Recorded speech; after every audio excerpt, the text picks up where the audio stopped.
Welcome to the Straight Shooters Show. And tonight we have an awesome guest, ladies and gentlemen. He's an independent film director and writer and producer. His name is Jess Norvisgaard, and we're going to be chatting with him tonight, talking about indie projects, talking about writing, talking about whatever we can think about in regards to indie filmmaking. So we'd like to thank everybody for checking us out. Like, share, subscribe, comment. Those four things. They're super easy to do and don't take any energy. It's a couple of clicks. So we're going to go ahead and get started and have our conversation with Jess. So Mr. Itai Guberman, if you want to go ahead and start rolling. You may have forgot to introduce yourself, and you are Todd Braley. Yeah, but everybody can read my name, right? Everybody can read my name right there. So, I'm Todd Braley. But yeah, it's been, I'm Itai Guberman. Yeah, and we have with us Jess Norvisgaard. Hey, how you doing? Jess and I have been friends for a while. We've been talking about, getting Jess on some kind of show and, some kind of chat. And finally, it's happening. Yeah. Let's do it. Yeah. It's awesome. Right. How long have we been talking about it? About a year and a half, maybe. Something like that, yeah. Really? I'm the weakest at that time. I've got no concept of time. That was pre-me. It was pre-show. Pre-Todd Braley. Oh, right. In other words, you got a hold of him like 10 minutes ago. Dude. No. Jess, you need to come on the show, man. Serious. Right now. Come on, please. It was pre-straight shooters. Right. This was right on. Mm. All right. It might have been longer than that. I think it was around the release of Devils. That's right, because I reviewed that one. Right. I remember. I hated it. It was terrible. But we all did. Hey, great. We know where he stands. It was a great film. Actually, we could talk about that one a little, although it's from a little while ago. But absolutely, it's for whoever out there hasn't seen it. By the way, the film is available. Tubi, Amazon, find it. The good things devils do. We probably get paid more from the free subscription sites such as Tubi and even Vudu than Amazon because they take so much of the money. Yep. Yeah, I don't know. I haven't gotten into too much of how it works, but those free services actually do better for the filmmakers than what us in the industry refer to as AVOD, the advertising VOD. Yes. Format. Actually, Todd, you would know a bit about that too, since you have a couple of films on.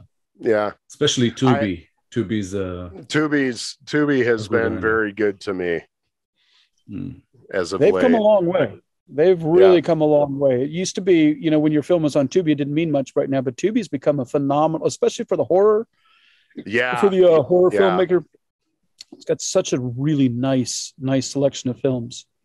I'd say they might be the best.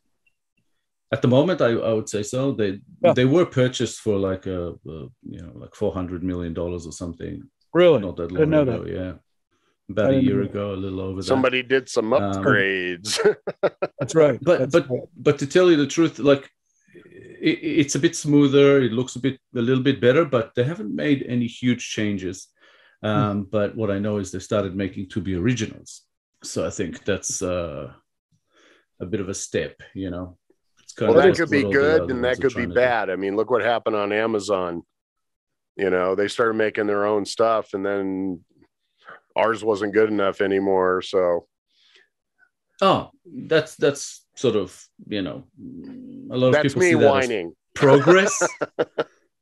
So some people see that as progress, for indie artists, not necessarily. Also, it's more about, I think, the method than anything else of how they, get their films. I think with Amazon, they're just trying to make it so that people can't upload directly anymore. So, it all has to go through aggregators and stuff like that. So, right.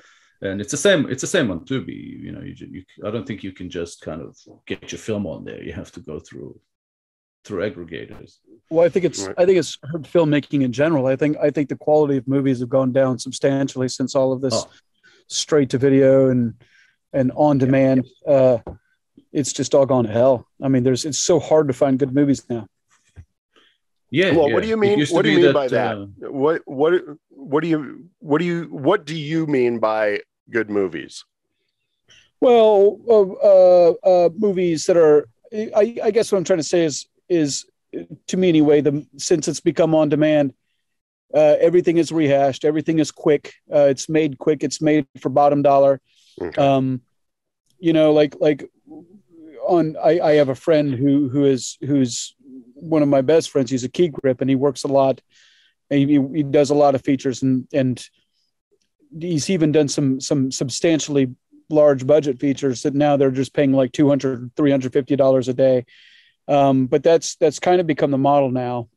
When I was a camera operator, I used to get around $750, $800 a day. And it went down to around $200 to $300. Everything's quick now. Everything's made quick. Everything's got essentially the same rehashed story. And it's just the kind of the direct to video model, which was good for independent filmmakers, but suddenly it seems like some of the larger studios have adopted the same model. And, you put in very little money and the I guess the want is, you spend a little and you get a big return. Mm-hmm. And, but unfortunately, I think that's hurt the quality of movies we're seeing. Everyone's doing the same shit. Okay, so you're basically talking about the quality of storytelling and the quality of how things are looking and the quality of filmmaking. But when the quality of filmmaking is taken a dive, so far, so also his storytelling. One thing, and I don't mean to keep beating a dead horse to death with the good things devils do, but one thing we did do there was stray away from the day player. Oh Christ, I'm sorry. It's late over here in North Carolina and I'm vapid. I've been writing all day and my vocabulary is gone. But it all wound up on the page. No, not really. Not really. Okay. Well,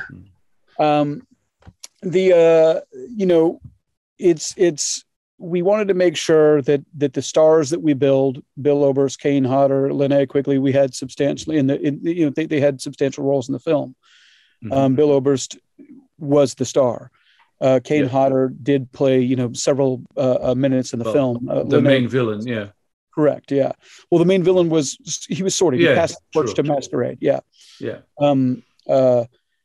But we wanted to tell a lot of story in there. It was ambitious. Whether it worked or not is up to the fans to decide, or the viewers to decide. But it was important to me to make an ambitious film. My beef with some of the films now is that because the money is low and because everyone is working that model, the low budget model, the storytelling just sucks. They go with the one location model, a few people, and we get a day player. Let's say we bring in actor X. And we're going to put him on the cover and he's going to be in the film maybe 5 to 10 damn minutes. Because of the model, because of the budget, they're forgetting to tell a good story. You can tell a great story. You can tell a great story and go in there with low money. But we're just seeing a lot exactly. The slasher model. I think that what's happening is distribution companies want content. They want it fast. And I think a lot of indie filmmakers are sort of charmed by the idea of, if I get them what they want, they're going to get my film out there. It's going to get my name out there. So get it done as quickly as possible for as little money as possible, and they put a little bit of money aside for a name actor or what they consider to be a name actor. Sure. For that kind of distribution company, usually it's it's sort of a B grade celeb in a way for sort of the indie side of the industry, and they do get them in for a few minutes.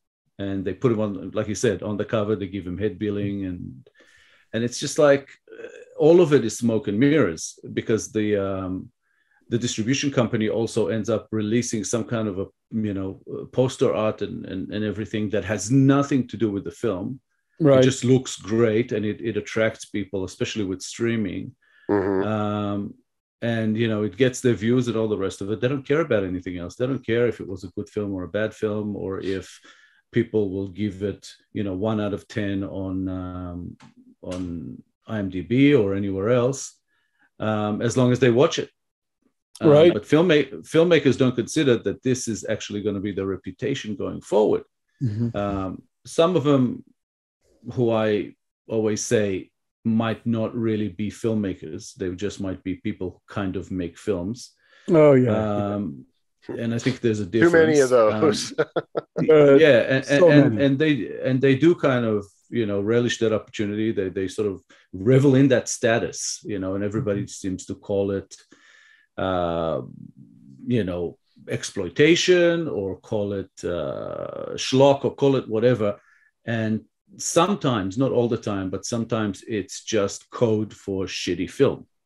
Correct. So it's and then the problem you got with that, then it just filled on those of us who want to tell a story, that filters back on us and makes us look bad. That, I mean, I don't know, Jess, do you agree with that? Yeah, I do. I don't know if it makes us look bad. It just makes the attempt, I think, more difficult. Well, that's more or less what I was thinking. That bad choice of words. It makes that indie label tough, for people. Oh, sure. Yeah, and look no further than Netflix releasing the newest Texas Chainsaw 2022. Oh my God! Yeah. I mean, it was the lowest denominator of the kind of feature. I mean, it was Halloween Kills just wrapped in Leatherface, and Halloween Kills was trash. And but here's the thing, and I'm not knocking anyone who likes it, because if you like it, great. I mean, it's be enjoyed. I mean. The entertainee should be able to like whatever they want, not be criticized for it. Right. But that's what people are so spoiled on, and they're spoiled on the slasher genre. Like with Texas, you have Texas, and it seems like everyone in Texas wants to make some kind of incantation of Texas Chainsaw Massacre. Fucking make something new. I don't know. But that being said, new might not survive. New might not make a lot of money, because everybody loves the slashers in that model. The new copy template, whatever, has become, with putting Amityville in the title. Oh my God, I know. How many of those are out there now? I mean, a bunch. Just like in the last couple of years, I think there's been like 6 or 7 of them that have just kind of come out. At least. And I was like, and they're still coming. I had an offer to direct a movie. I had an offer to direct a movie, and while I'm salivating to direct my second feature, I said I will direct it. I've directed some other things under other titles and other names. I said I'll direct it if I can use a different name. They said no, we want you to use an Orbiscard name, and so I didn't do it. But it was very similar. It was not an Amityville. It was I can't recall the title right now, because obviously it didn't work, but it was one of those really quick, silly, campy things. And I can't, I'll do it for the cash if I can use a different name, but I'm not going to do it under my name. Yeah. I personally, I have no problem with the Amityville name if they use it in relation to the original Amityville story. Right. But, when the name of the film is, what have I seen recently? Like Amityville Shock.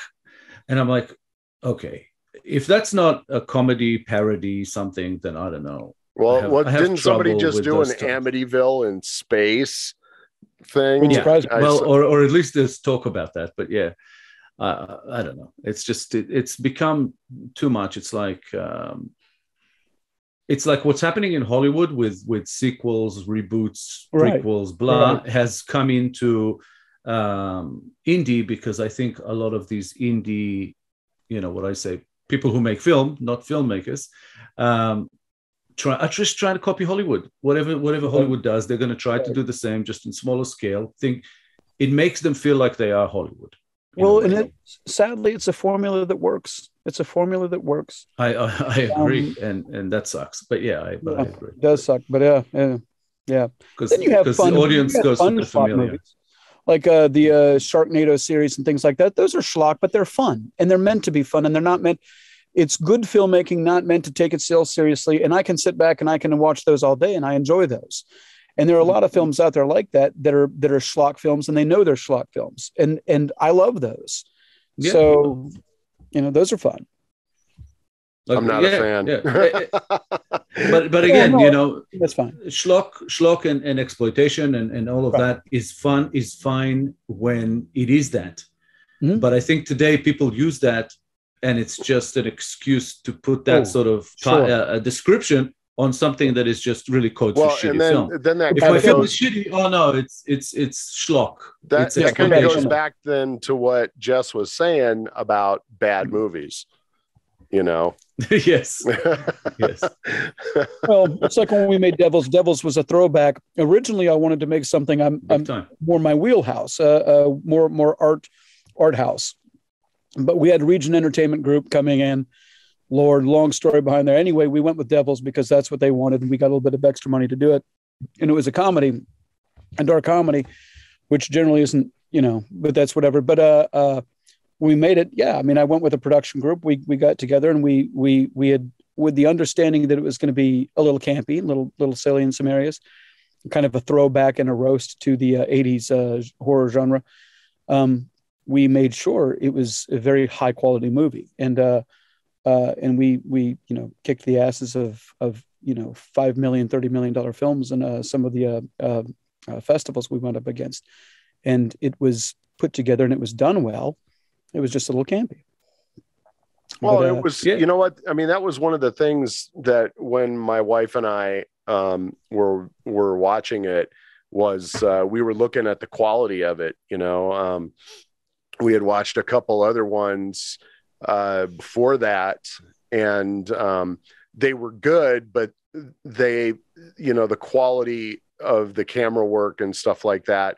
Production value. Yeah, not just the production value was good, but then it drops when the camera work is not as clean, I guess. I mean, when things are overly dark and whatnot. But I mean, in watching yours, I mean, the quality of the camera work, and obviously, thumbing through your Facebook page today, I came across some of the behind the scenes photos, which I used as part of your background over here. But, you could tell you guys had, working with quality equipment and it looked good. So it's definitely one of those that when it was over, I was like, yeah, man, that was cool. I liked that. I enjoyed it. It was fun. It was campy because you knew that going into it. So yeah, some crazy bravo to you guys for that, and I kind of like that creep show color thing going on too. You had, I don't know if that was on, if that was deliberate or not, but I kind of caught that, if that was something that you guys were trying to do. It was 100% deliberate. As a matter of fact, when Neil and I were scoring, we even did an homage to John Harrison with the Creep Show soundtrack. Yeah. Me and the DP, when we went in, we were talking a lot about Argento, Creep Show, things like that. Mm-hmm. Definitely. So I'm glad it has a lot of sort of influences and references, and but it didn't seem to copy anything. It's like there's homages and that's what I liked about it. The first comparison that I think I put that in my review that came to mind when I watched it was From Dusk Till Dawn, because it has that feeling of it starts off one way and then goes another. Right. I actually really like that because it wasn't, even though it is a vampire film, it's not like From Dusk Till Dawn. Right. It's a different story. It doesn't copy it. There's no, scenes there that are, that you go, oh yeah, that's just from that. Or it was original. Exactly. Oh my God, really? Yeah. Right. And the other thing I really liked about it is what you talked about before. It's that whole, day player thing. You got three very big names in the indie industry. You know, I mean,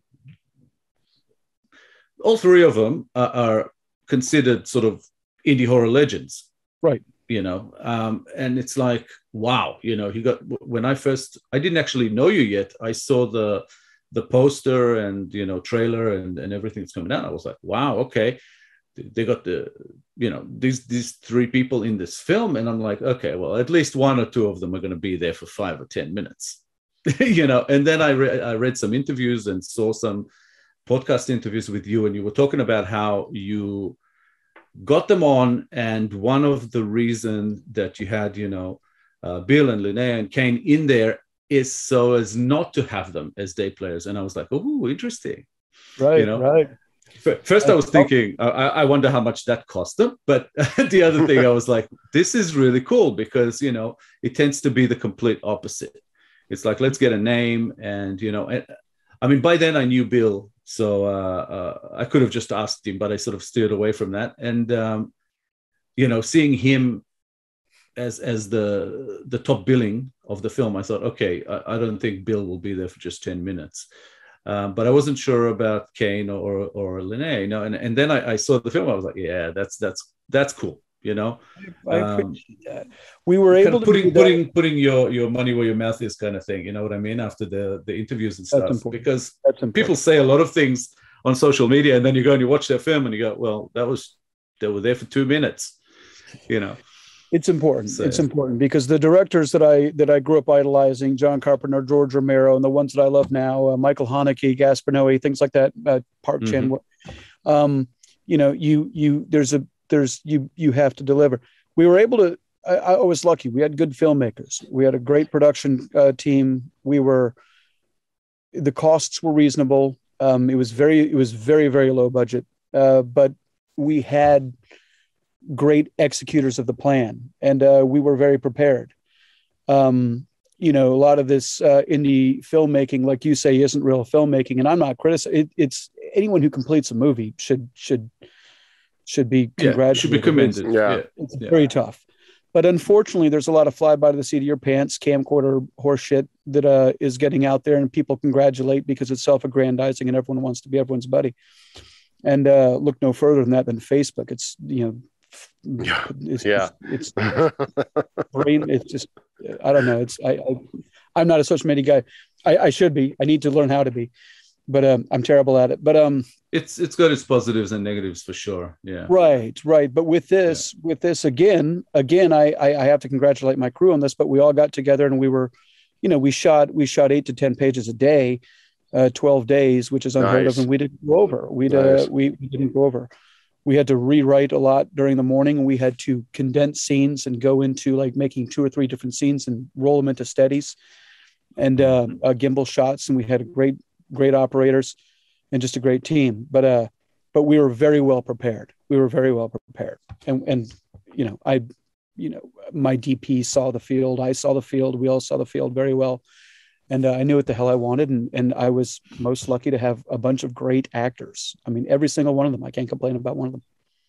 And being an indie production, I'm sure that, you know, still had your problems during production, as every indie production does, you know. We almost lost one. We almost had an actor die, for heaven's sakes. I mean, I'm kind of exaggerating, but I probably shouldn't say that. But no, we had a car go through the, you know, one of the pillars of the house. So, I mean, that's where insurance comes in. Yeah, we had a lot of insurance. Oh yeah, gotta have good insurance. We found that out.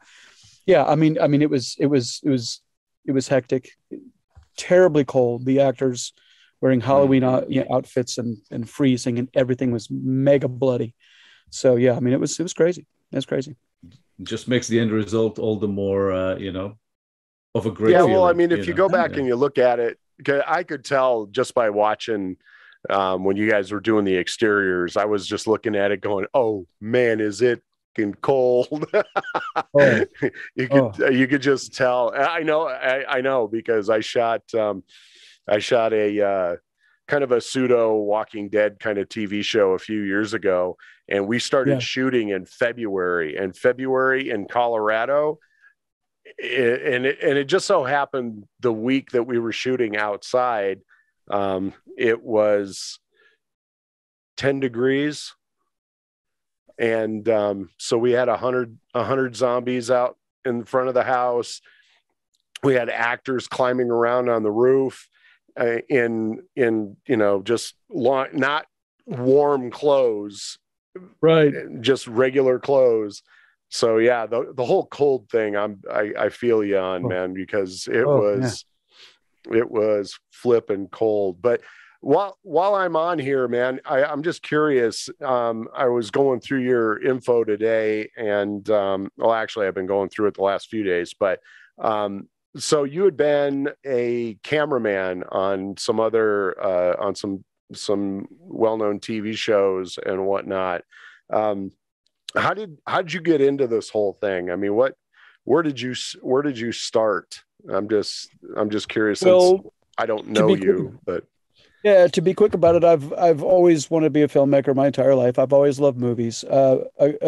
My best friend he was a child when we were small kids. We were vampire hunters. We'd watched The Lost Boys, and this is a true story. We broke into apartment complexes trying to stake people, and we got in trouble. His name is Tyler. He's now a professional. He's a union AC. He's a union AC. So Tyler, if you're out there, I just shared your story. Wow. Buddy. Yeah, you just killed Todd. Oh my God. Yeah. That is that's cool. I mean, okay, not the killing the people. I wish we were successful.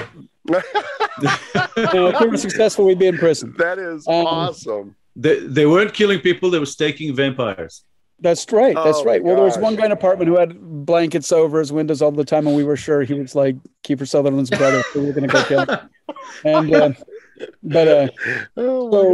so no, I mean, I wanted to watch movies ever since I was a young kid, and I saw Scarface on screen and Al Pacino execute the guy on the street, and I was like, well, fuck, I want to do that. Execute people on the streets, but I also want to make so. But then life happened, and I was a painter. I was a painting subcontractor. Painted. I was doing very well, and then the crisis happened. The economic crisis where everything fell apart. Mm-hmm. And so I had a buddy. I had taken a night class and made this little short that had gotten people to walk out of the theater, and so my friend Brad, he just said, "Hey, I'm running a film school and I need someone to help build it. Would you paint it and we'll give you money off tuition?" So I did, and the rest is history. I took a small class. It was kind of like a boutique class. Went to New York, went to Los Angeles, worked in both of those. I worked in all kinds of crazy shit. So that's when I started doing work with some of the reality shows. Like I just wouldn't leave. I started crowd wrangling, and they were like, "Oh, well, he's kind of cool." So then I started running a little bit of camera, and eventually I got lucky and started working all kinds of angles. And then it just really becomes about, if you give someone your word, you always follow through, even at the destruction of you, if it takes it. Because if people can trust you, they will do. They'll help you out, and they'll give you chances. So if you ever make a promise, you just have to keep it no matter what. And then you get chances. I was able to work with a lot of really good filmmakers. Worked with John Woo, 451 Group. Wow. I script doctored for the 451 Group, which was cool because that was Michael Bay's. And Gentle Entertainment Group, GEG, Rainmaker, all kinds of things like that. So and then locally, there was a Subtle Film Group here. They'd worked on a lot of nice features, and so they let me run camera with some of them, some of their features, and eventually I worked out money. I did a lot of marketing, which I'm doing a little bit now. I'm actually getting ready to shoot a commercial this weekend. Awesome. It's a national spot. That'll be kind of fun. And and that's it. I pay for the damn movie. And now I'm looking for financiers. Well, that's where the hardest part of getting this shit done is trying to get somebody that will say, yeah, I'll give you that money, or maybe I'll give you that money if. That's right. I was lucky enough to find a lot of people to partner up with me on Devils, but yeah, I agree. It's not easy. No. Well, it's kind of one of the things you and I have been talking about lately, Jess, about, wanting to make films, yet ending up doing other things that will allow us to make films. Correct. And for you and I, that means script writing. And, while we get, script writing jobs and getting paid is great, we want to get on set and make our films. It's interesting you say that. No, go for it. Go ahead. No, but I'm saying I know that for you at the moment, you've got a few projects you're writing, and also writing your own, which you're hoping to get to soon. I just wanted to know if you want to tell us about those. Sure. So the screenwriting thing is that we talk about paid screenwriting. So it's a double-edged sword because I can't complain. I'm extremely blessed. Mm-hmm. I mean, if you asked me 10 years ago if I were getting paid to write, I've been lucky enough to be in a writer's room for a very major pilot about a bunch of teenagers on Mars. And that was fun. And to be part of the writer's room, I learned a lot. Brilliant writers, very successful writers. And they're all self-loathing, but they're all incredibly brilliant. So they're all self-loathing. Is that what you said? I'd say that kind of teasing. Yeah, they're all. It's the artist way. Yeah, that's what it is. They're a narcissistic group, but they claim to be otherwise. But they know they're good. Yeah. And I love them. I love them for it. I learned so much from them. Going into a few partnerships, which is interesting, and I'm not used to that. I used to always say, "Oh, I'm writing and I write alone." Writing a Vietnam horror script with a guy by the name of Josh Scafidi. That's extremely exciting. We have, God, I wish I could say, we have an actor you would never believe is looking at this thing, who is. I will tell you, he's in the Marvel group. He's in the Marvel series, a significant character in the Marvel series in the features. Not to act in it, but just to do something with it. Maybe, I think, hand off to maybe one of his relatives. But yeah, I mean, I've been writing quite a bit. I'm developing a pilot. I'm helping Heather Shaw, a woman named Heather Shaw, who has got extensive experience in the Hollywood scene. And I'm not. I worked out there for a while, but not long. So it's interesting. It's a backbiting group out there, but she is awesome. And helping you her don't develop find too many of those, especially in California. I worked in post-production for 5.5 years downtown. And you don't, you can count on one hand how many people are good people. She's one of the finest people I've known. That's awesome. That's good to hear. Yeah, she is terrific. And it's more of a comedy. So again, I'm helping her with that, and we're gonna write that. It's out of my wheelhouse, but that's not for me to direct. That's just for them to pass on to I shouldn't say, but it's one of the subscription-based. Don't say. We don't want subscription-based channel services. Yeah. That is the shape of a fruit. So, man,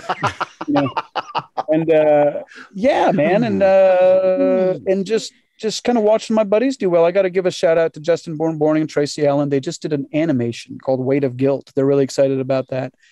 And we've been talking about it the last few days. Right on. Good. Yeah. Because want to give a shout out. I helped them promote it. It's flying in views at the moment. Flying nice. Up. I actually mentioned to both of them that we want to have them on the show. So hopefully, within a few weeks, we'll get that happening. There's an interesting that's also with our good friend Bill Oberst, who does the voice on that. Oh, Billy's so good. There's nothing Bill doesn't do good. There's nothing he doesn't do that's not good. Yeah. So yeah, man. I mean, writing is what I'm doing now, and then I'm directing a commercial this weekend. But I'm ready to get back on the set of one of my movies. I'm ready. Which one are you gonna attack first? I'm writing Nocturnus and Half-Life. Everyone keeps talking about a video game Half-Life. I want to fucking hear it, man. If I have to change the title, I have to change the title. I've got to find out about this video game. But I'm writing them concurrently. So Nocturnus would be what I I love them both, man. We'll see. How about that? We'll see. But I love them both. Nocturnus is the one that I have more people attached to. I've got some wonderful names attached to both of them. Very cool. But Nocturnus would be the one that has been waiting too long. It's like, come on, let's get this going. I've written 3 different versions. I almost had it pre-distributed, and I had a group looking at it, and they were just like, hey man, that's your budget's too high. And they were right. I looked back on it and it was right. So, and then they're like, we don't like some of the violence. It's a little too sadistic for us. So I changed that. And I was like, Jesus, I'm changing so much. It's lost the identity. So then I did a full rewrite, and we'll see what goes on with that. Now I'm just tinkering with it. Cool. Yeah. That one is one that I've been sort of hanging out to see a little bit more, information release, so I can help get some buzz out there for, Jesus Christ, I tell you, I'm starting to lose. I'm starting to think it's cursed. Why do you think that? Why do you think that? Suffered 3 completely different rewrites. Had two really good groups attached that bailed on it at the last minute for content reasons, and I understand. I understand. The financier that was coming in wanted distribution in first, and then I went with a few friends in Canada that said, "Hey, we can get pre-distribution and even more money over here." But then I got jammed up on the pilot, on the major studio pilot, and that's taken. I mean, that almost ended near killed me. It's just taking up so much of the time, much time. But I'm back on. And it's one of those that pays the bills. So it's like, you got to give it priority. Yeah. It's unfortunately we don't have a choice. Yeah. I totally get that. That. I've been trying to sit down. I got 3 different script ideas I'm going with, and I just want to be able to get the freaking outlines done. Right. But it's like, okay, we got to pay the bills. Okay, so let me see. Real estate shoot, commercial shoot, doing stuff. I also work for the Salvation Army as their PR person. So I get it, man. I get it. It's kind of like, okay, well, brush it off to the side again, and we'll figure it out another day. Yeah, there's no way I can complain, because if I'm getting paid with the pilot, I have a substantial amount of money that was good. No way I can complain. But I get get it, set, man. Ready to get back on set. Yeah. I mean, we're all kind of working towards kind of living our dreams, so we can't really complain. But a lot of these things we all have in common. So sometimes it feels like, why is this happening to me? But it's not. It's happening to all of us. Like you just talk about cursed films, and I just think of Revelation straight away. My feature I was supposed to complete in 2019. We're in 2022, and I'm not even going to get back on set before 2023. So awesome. So it's out there, Ty. I really do. I believe in you as a director. I think you're going to make some. I'm ready for it too. Trust me. Oh, I'm just itching to get back on set. It's like. Revelation is one films. Of those. Yeah. Hey, that's excellent. That's well, and I'm not trying to say, well, I've shot 2 films, but it's just been. I feel bad when I hear, especially with hearing a Ty talking. It's like, oh, I want to just get back on set. And I'm thinking to myself, God, I've shot 2 films. And he hasn't been able to get back on set yet. That sucks. Well, you remember when you had a bit of a setback with the chip recently? Yeah. And I told you, you're way ahead of most of us who are struggling because of different reasons. But right. But you have more control of that project. So I was like, you're gonna get it done. Don't worry, it's gonna get done soon. And there you go. You're already in post. So that's awesome. The pandemic didn't help anything either. It became very difficult for people to get, and even the people who were willing to just get on there and jump on there, you had to have, I can't recall what the damn protocol was, but they were testing every week. I mean, that cost a lot of money. It slowed down. So, I mean, it jammed up distribution. It jammed up everything. Films being shot. Yeah, absolutely. Well, for me, living in Melbourne, we were pretty much locked down for like 2 years. Oh, so, true. Yeah. So I was like, okay, I'm not going anywhere. I better start working on other things that I can do from my office here rather than, get back on set. Oh, it's crazy. it's tough, but it's like, what are you going to do? During the distribution period, during the distribution period, nobody was doing anything. We were trying to get a hold of people. People were getting a hold of us. It was just like people were working from home and really not working, but saying they were. And pandemic became an excuse for every damn body. I mean, it was. Oh, it was just, yeah, dude. I mean, when we shot You Like to Draw back in 2020, and I had 3 people, and because I had already put so much money into it before that, I've been working on it for over a year. And so when I set everything up and I was going to go shoot, I had 3 of our actors, or former actors, that were yelling and screaming at me about protocol and all this stuff. And I just said, we're going to go shoot a movie. I've got 11 days to shoot this movie. Right. And I'm not gonna pick a side on this, except it was my side, it was my money, and I'm not forking out extra to take people's temperatures every 2 hours and all that stuff. It's like, look, wear your mask, do whatever you're gonna do. We're shooting a movie. You're either a part of it or you're not.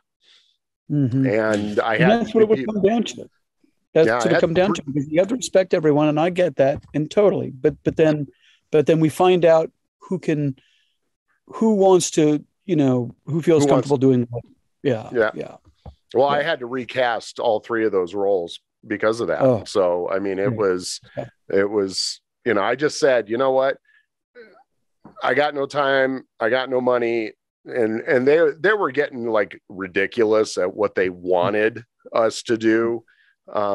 So it was, I mean, it's one thing to have a certain, set of rules to do, but they were just going above and beyond. It was like, well, we worked on a Hallmark channel Hallmark channel has $5 million, okay, to make their movies. I don't, sure. So it was just kind of one of those things that, but it got done.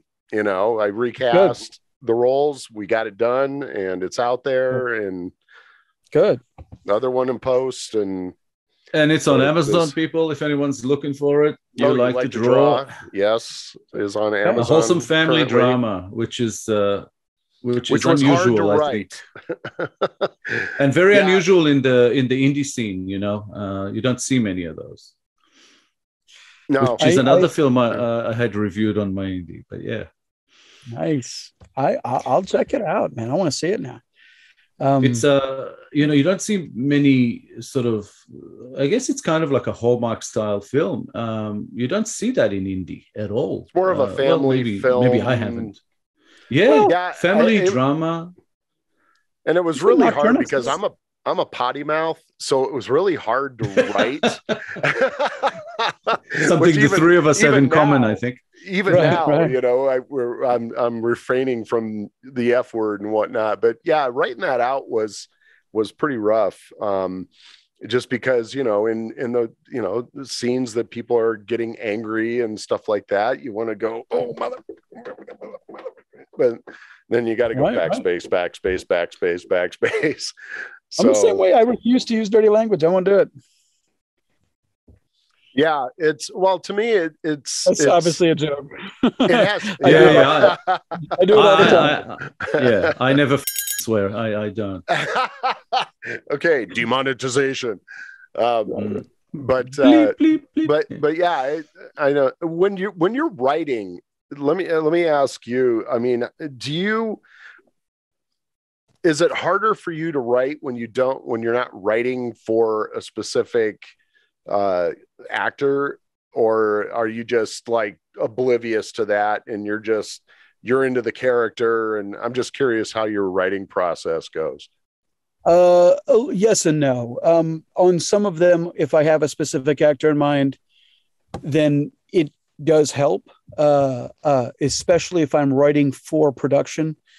And I really know what somebody does good. I think as a director who's writing, especially for something that I'm going to do, or I know something else someone else is going to use, I work with what they do best, and that can make it easy. Otherwise, no, a lot of what I'm writing, I have no idea who's going to do what. I just really do my general breakdowns. I don't do these big crazy breakdowns of the characters, but I do quick breakdowns, and I ask things, as a director, because I'm a director too, and I've done a lot of marketing direction work with some other things, and what drives the actor. Obviously, if it's whether it's going to be a protagonist, antagonist, or a somebody just pushing the character along, whether they're helping or playing, providing an obstacle. What drives that character? What makes them happy? What makes them sad? Because everyone, I think if you figure out the characters to the best you can, you can really, I think, try to flesh them out the best you can. But yes, I can't have blind spots for anybody, really, even if they're not really explored in the film. Nobody can have a blind spot. Otherwise, the subtleties will be shit. I'm glad to hear that you think that way too, because quite a while back, I would probably say in the mid to late 90s, when I was doing my stint in Hollywood, I got to have, and I'm not going to go into the whole conversation, but I actually got to sit down with John Milius. Nice. He was editing the Rough Riders at the facility that I worked at downtown. And I got to sit and chat with him about a little bit about writing. I got to spend about an hour with him. And it was interesting to hear him talk about characters and character development. And then, we brought up movies that everybody has a background. Everybody, you regardless of how big or how small their characters are, right. they have something going on regardless of what it is. And he said that's something that he said, I think we gets lost sometimes, is you just have these people that dart in and out and they don't matter. And so it's nice to hear from you that is something that that's important to you, because that's something that when I'm writing, I want everybody to have an existence. So in the case that something does happen to that character, it's not Texas Chainsaw 2022 where you don't care. It's right, people right. Start, if something happens to that character, you just like you said about, you're like, oh shit, the audience is going to do that regardless of how attached they are to that character or not. So that's cool to hear that you're thinking on that level, because that just doesn't happen very often. Well, and the actors need that. I mean, if it's a very small role, but actor X has whatever lines and they understand why they're there. Mm-hmm. The subtleties in their performance can, I mean, even if it's a tiny role, I mean, hell, you look at a True Romance, mm-hmm. And one of Brad Pitt's smallest roles, and he was great in it because he knew exactly who he was, and mm-hmm. and all these characters, everyone was phenomenal because everyone had a place. As long as they know why they're there, then they can play that to the hilt, even if it's a line or two, and it can just be an enjoyable little small moment. And then you have a collection of those small moments that are enjoyable, and then you have a damn good movie mm-hmm. with good characters. Yep. So Heat's another one to bring up. Yeah. I mean, love Michael Mann. Yeah. I mean, that was one thing about Heat that I love so much, was the fact that even, they had the good guys and the bad guys, but the good guys, everybody had a life regardless of how much you saw them or how little you saw them. Right. And the bad guys, everybody had a life. So when Tom Sizemore went down, spoiler alert, for people who haven't seen it, and Michael T. Williamson and everybody. It was like they went down. You were like, oh crap, man! He had a wife and two kids, and that was, You know, it wasn't like watching Die Hard where you're like, yes, kill the bad guys. So it was, which Die Hard was great anyway, but still, Die Hard was great, but it was just as an example, you know, sure. you didn't get to know the backgrounds of the bad guys, you know, whereas in Heat, everybody was flushed out, even a little bit, and you got to know who everybody was. So it was bittersweet at the end when you were just like, wow, crap, you know. Yeah, I've actually I've used Heat in a similar conversation before with a friend who I was trying to explain that to. You know, it's like that every character needs a motivation, and the motivation can't be just to further your story along as a writer. It has to be the character's motivation. They have to know why they're there and who they are and all the rest of it. And I used Heat as an example, and then I was asked, out of the supporting characters, like if Heat was written by a poor writer or someone who's not as good, which character of those could have been written or would have been written any different? And I said, well, that's easy. That's Ashley Judd's character. Because in no other film would she have any significance whatsoever. In this one, she breaks you as a viewer when she realizes certain things along the way that she has to do that she doesn't want to do, and when she has a better understanding of what's happening around her. I mean, she was really acted well as well, but she was just written so well. And she's a small character, but she's very memorable. Yeah, very powerful performer. She's a great actor.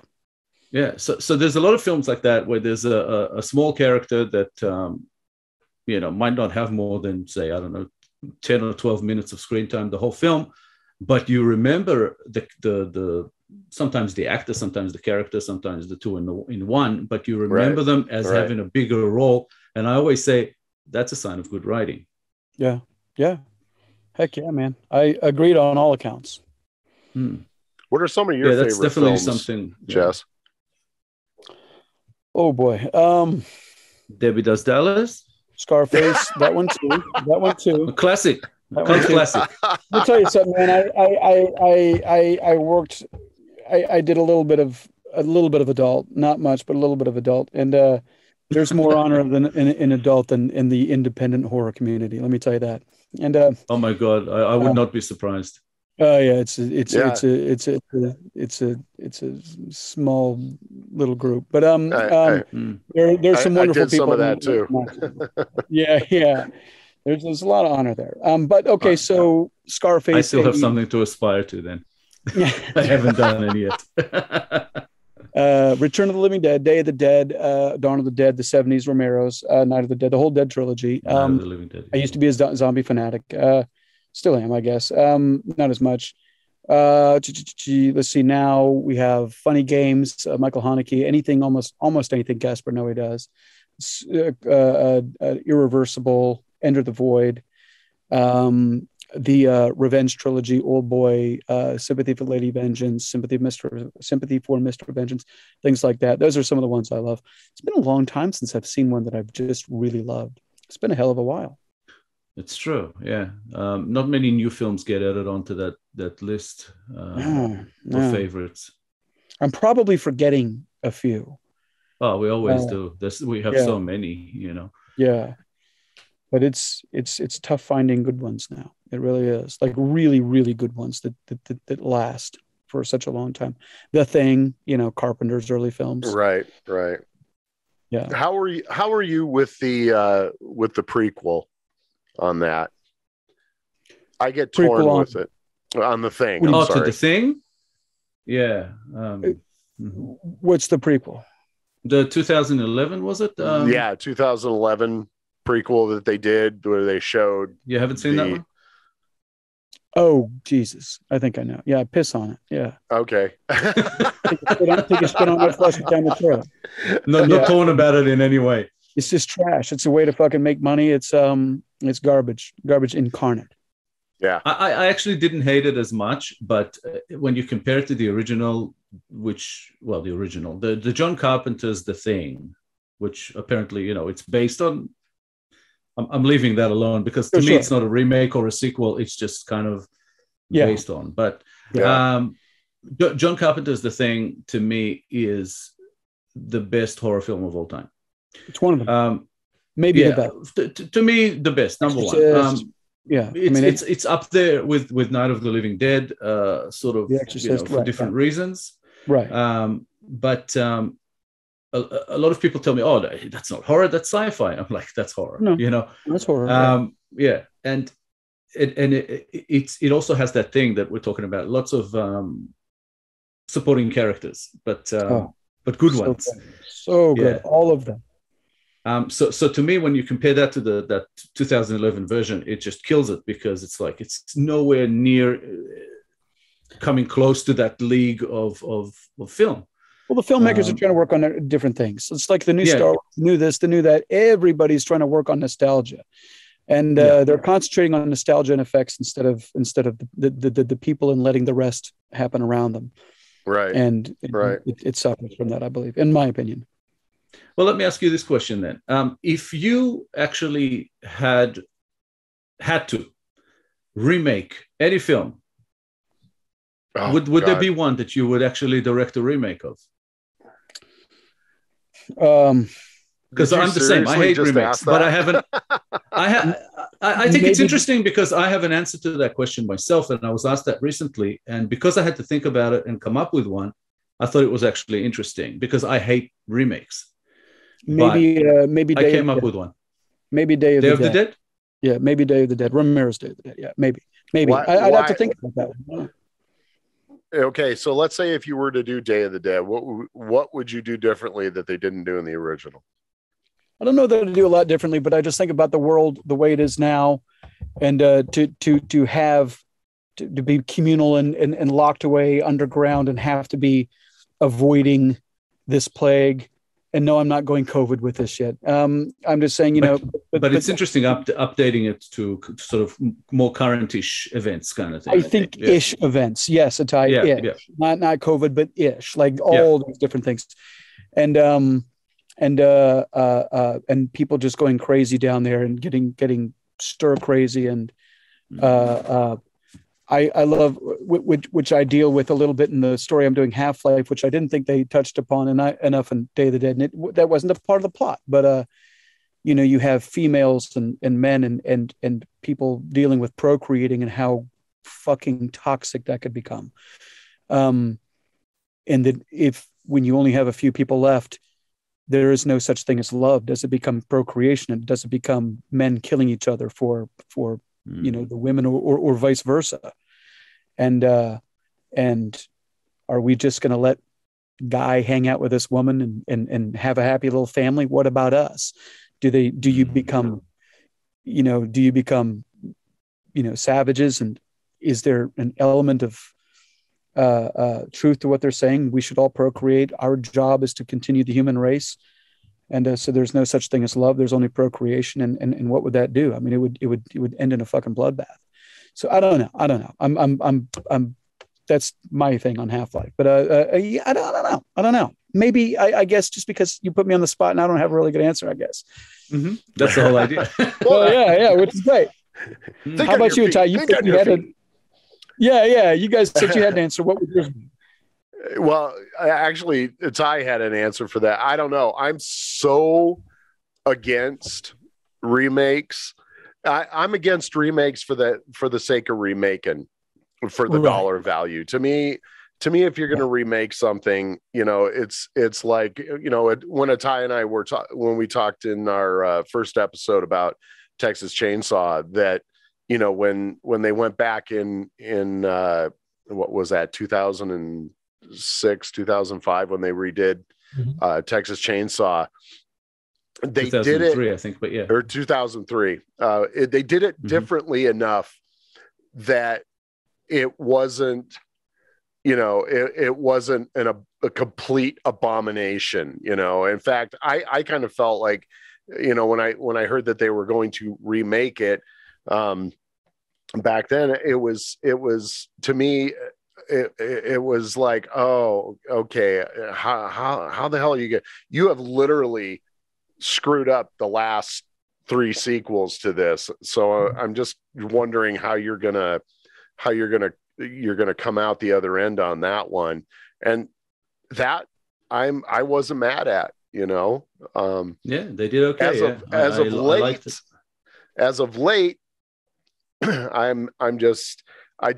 want original stories, you know. I want, even if the story has kind of been done, if you can just do something to twist it a little bit and do something different with it, you know. I don't know. I don't know that I remake anything, because I'm just so on the on the original trail. If I had so your answer would be interesting, because you're so against it. So this would be interesting. So what would it be? Like, you know, as we were talking before, you can inject originality into something that already exists. Mm-hmm. Yeah. But even what you're saying about Day of the Dead, you know, by updating it and introducing, you know, new elements, you're essentially making it new, even though it's completely based, and it is a remake and it's based on the original. I'm not so much a hater of remakes, I have to say. I have liked quite a few in the past. What I don't like is what's happening today, that everything has to be either a remake, a reboot, a rehashing in some way of something. And it is never as good as the original, which is a problem. Well, not never. Most of the time it's not. But it gets their money back. Well, Todd and I had a discussion about Evil Dead. I think the Evil Dead remake is better than the original, and any of the originals. And so sometimes it happens. I watched it, and I have to agree. As much as I don't want. But I strongly disagree. But that's it's an opinion thing. I'm not a fan of the Evil Dead. So it's like you know. What did you not like? Did you not like about the remake, Jess? Well, my buddies can get one of the guys I'm writing the Vietnam story with. He loves the remake, and he's tasked me to watch it again because he's tired of hearing me bag on it. I thought it was soulless. I thought it was soulless. I hated the characters, all that shit with hey sis, hey, you know, emo depression and this. We're dealing with this. Fuck off. And I thought it was essentially. You know, I don't give a shit. As soon as they were talking in the beginning, I said, fucking die. I want the demons to eviscerate them through their assholes out to their bowels. and very close to the new Texas Chainsaw. Tell us how you really feel. Oh, I hated it. And when she was cutting her tongue, I was like, oh, here we go. Shock value. You know, just finish it off quickly. I thought it was soulless, but I'm going to give it another watch because I'm going to catch hell for this. He's going to be like, God, dude, shut up. Watch it again. So I am going to give it another watch. I will give another shot, especially hearing you guys say that you thought it was better. I'll definitely give it another shot. Jess, are you a fan of the original? Oh, the first one? I thought it was one of the classics. Yeah. Okay, because that will have an effect on how you see the remake. I mean, you know, Todd is also a fan of the original, but he managed to. I got the shit scared out of me with that. The only other movie that really ate me up was The Exorcist, and I saw The Exorcist when it was on television. Absolutely. I didn't even see the original version of it. You know, I saw it on TV, and that ripped me to shreds. And then my buddy Tim Pianadosi, he's from Michigan. He actually we used to go to the video store that Raimi was in, and he told me, he says, dude, I know the guy that made this movie. He says, you gotta watch this. This is like an awesome movie. And so we sat down and watched. Scared the crap out of me because I hadn't seen anything like that. Mm-hmm. The way it was done. So original. And back when they were shooting with film. Yep. And it just scared the piss out of me. So when I saw that they were remaking it, and on the fact that Sam Raimi was a part of it, I was like, oh, come on, dude. Why do you want to pick up your own movie? You know? And so what they did with the apparatuses, and I don't know whether it's like those big old Panasonics or Aries or Bolexes or whatever the hell they're doing, this film cameras. It was sensational. I mean, the things that they did was so balls out. I loved it. Yeah. Tell you the movie that's, I don't know. You just mentioned movies that scared you. The movies that scared me when I was a kid were Poltergeist, Salem's Lot, and The Exorcist. Yeah. Those scared the shit out of me when I was a kid. Yeah. I can literally count films that have scared me ever on one hand. And The Exorcist is one of them. It's one of those films that I just thought, wow, they took me to a place where I lost myself in the film, and I just really believed everything that was going on there, within that suspension of disbelief. And right. I can't say I actually, fully got there with the Evil Dead remake. But the thing was with the Evil Dead remake was I thought that they did things thematically the way the original should have. And the original, I thought, sort of went into that comedy area because they couldn't keep it horror. They struggled because it was so low budget and all the rest of it. And again, it's let's make it schlocky, let's make it exploitation. I'm talking the very first one. I'm not even talking about those two sequels that they made then, because I think they are complete rubbish. Terrible films to me, both of them, just not filmmaking. Especially the second one where they had a budget and they essentially just remade the original, and it wasn't as good somehow, Yeah. But Fede Alvarez's version to me was just so dark. It was way more gory than it needed to be, but I still didn't find the negative in that. I watched it. I was like, that was pretty kick-ass, compared to the original Evil Dead that I just don't really love at all. This was good. And it was well done. Yeah. It just felt formulaic, and that's why I say soulless. The original Evil Dead, and I'll even say the Evil Dead 2, which I loved. I didn't like Army of Darkness, but Evil Dead 1 and 2 were works of art. They were, and when I say that, I'm not talking about the Mona Lisas. They were artistically done. They were new. They were fresh. It was real filmmaking to me that bucked a formulaic trend. The first one, yes. The second one, I disagree because it had a budget. It was no longer indie. They already had the concept. It was still indie. It was independent. It wasn't studio though. You can have it, but they had a considerably bigger budget to what they had with the original, and the original was still a better film. And the original, like I said, I know that it's because of those constraints, but they used like the comedy thing as an excuse for that, lesser production value and the loss of ideas and making things look scary and real enough, because it's a really, really dark concept. I thought comedy was not a place, like it didn't need to be there. The concept itself is good. I like the concept of Evil Dead. Keep the thought process though that nobody had figured out how to throw comedy into horror at that point. Well, they didn't know how to. And I don't think they did it well either. At that point, I disagree, but I certainly respect that. Yeah. Oh, look, I know I'm in a huge minority with this one because I know how many people love this film. Yeah, but that's never stopped me before. That's right. That's I'm in right. a minority. I never feel that makes me wrong in any way. So I'm not going to agree with the majority. That's right. I'm with you, Ty. Fuck the majority. Yeah, that's right. What do you feel, Jess, was one of the scariest parts of Poltergeist? Let's see if it falls in line. Well, when I was a kid, it was the damn clown. It was the doll. When I was a kid, it was the doll in the tree coming through and grabbing the boy.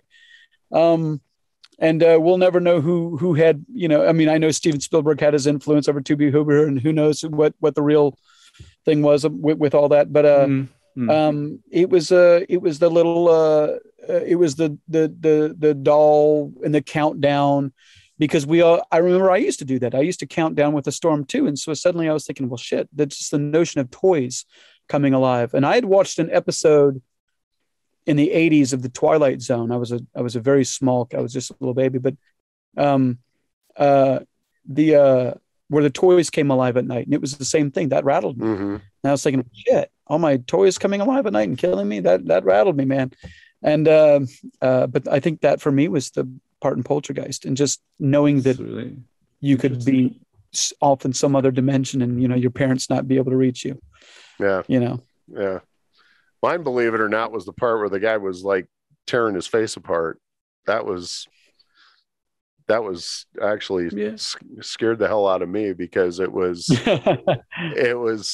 I guess because of the paranormal part of it, that something out there can make you think that you're tearing your face apart. So it was well, and The Exorcist for me, I mean, I went shit. Yeah, I mean, and I saw it on CBS, so I saw it with commercials, edited, watered down to all get out. Oh, but yeah. I went a week. It was like after I saw that movie, there was some weird that happened to me during that week after that movie. And I actually was talking to my son the other night about it, and we're starting to develop a story from it. But there was some weird shit that happened within my existence after I watched that movie and it happened within a week's time span. And I still watch The Exorcist, and all I can think about is the stuff that happened to me the week after the movie was done. And it was there was a lot of shit that happened with that production as well, and it's just Poltergeist as well, and Poltergeist too. Poltergeist too. Yep. Right. Yep. As I was growing up, I remember people used to say that those two were like the scariest, films, scariest horror films, and all of that. It's like, which one do you like best? Which one, Right. To me, by far, it was The Exorcist. Just darker. Just I think AFI's got that number one, don't they? Doesn't AFI have The Exorcist, the number one rated horror film of all time or something? To me, it's definitely top 5 because just something about it was just done so right. Terrifying. Yeah. Which part of that one did you find like the scariest? Regan, when she's possessed, because at that time, the dialogue. Yeah, we look at the makeup today, looks not that scary, but back then it was like, does. I think it still stands the time. I'm with you, Jess. I feel like the makeup still stands up. No matter how much recently, we know about it now. Yeah. Just a little bit too much green in there, I thought. But colors wise, it's just, I don't know if it's the way they retouched, I think it's the lighting. The film, or could be. But you know what? the funny thing is, to me, The Exorcist, the bit that scared me the most, kind of, and stuck with me, is actually when they made it kind of real, which is when they tell you the origin. The whole Pazuzu thing with, the kid spinning the thing. I remember that. And that orange color. And I was like, holy shit. Everything I'm in this. You mean everything that happened in Iraq? Yeah, that the whole what was it, Iraq or Africa? I can't remember, but it was Iraq. It was like Iraq, because it was like an African kid doing the whole thing, trying to get rid of the locust. Dude, that's I believe Exorcist 2, and you need to be It's Exorcist 2? But that's what I'm saying. That's the thing that stuck in my mind. That's weird. Maybe for the whole Exorcist. Well, but it took its time, and Exorcist was brilliant because it took its time. Everything from the thumping in the attic, just the thump. And them being worried about it, to just the fact that this mother was dealing with the hardships of her daughter. And then when it just, she was good. And it culminates into this great scene. And just the idea of having that little girl, Regan, say some of the things that she said, and with that voice, and it was just wonderful. Of course, I rooted for her, I was like, hey, got the kid a break. But I mean, no, I'm teasing, but it was just wonderfully done. Exorcist was it's definitely one of the top horror movies. Well, listen, I got to give you guys, and you guys may disagree with me on this. One, a movie that doesn't get a lot of love for being scary yet incorporating a comedy, and I think Dan O'Bannon, he's dead now, but was one of the best writers who never got to be who he should have been. Alien, Return of the Living Dead. They got that numbskull to direct part 2, and Dan O'Bannon wasn't even supposed to direct part 1, and he did, and he made it a cult classic. But was a Return of the Living Dead, when I was a teenager watching, I can't remember how old I was, But when Tarman is actually, Tina's going down into that warehouse basement. They've got that ominous atmospheric music, and then she's having to hide, and Tarman's literally making that contraption with the chains and wrapping around that door and cranking off the door. Those were some really terrifying moments in that movie for being comedy. I remember thinking, this is scary on some scenes. I'm definitely due for a rewatch. I only saw Return of the Living Dead once, and I was very young. So it's twice in the theater. Oh yeah, I think the injection of comedy into horror when I was younger was maybe an issue for me. I liked my horror straight and scary as well. And I needed it to be dark. If it wasn't, it just didn't work for me. And I think that's why. I think with Return of the Living Dead, I enjoyed it, but I never really got into it as much, which is probably why I never watched it again. Well, not yet. But I know I need to get back to it. It's been a long time. Oh, wonderful movie. Yeah, it's amazing. I just remember going to see it in the theater and not knowing the amount of comedy, because the trailers that you saw on television didn't inject a whole lot of comedy outside of send more cops. That was about the only thing. I was like, oh wow, we got talking zombies now. Talking, running. Yeah. And you just reminded me, did not give us running. But you just reminded me that trailer. It's like, it makes me think of how much I miss real trailers. When trailers didn't give you the whole story for the film and look like a template, or like a music video. Yeah, right. but when a trailer came out, it was an event. And now it's huge. Just like, I don't want to see the trailer because I might want to see the movie. If I see the trailer, it's like I've seen the movie. Right. Oh my. Right. Yeah. I avoid them. But straight shooters and all that, Todd, I have to say, we're not going to let you off the hook. You still have to give us a film that you would remake if you had to. That's right. Okay. I would probably remake Silkwood. Oh, cool. Not an expected answer there, but yeah, I like that. Yeah, that is actually. Tell us why. Well, I feel like if you were to redo that, there's so many things happening and so much stuff these days that you could take that same premise and do that with. That was, to me, I still watch Silkwood literally probably once or twice a month. I don't know if I'm so it's really autistic that way, but I mean, it's really, it's there's something about Silkwood that just when you're watch, there's nothing. I don't care how many people try to say, well, it doesn't stick to as exactly what the story was. Well, what movie does?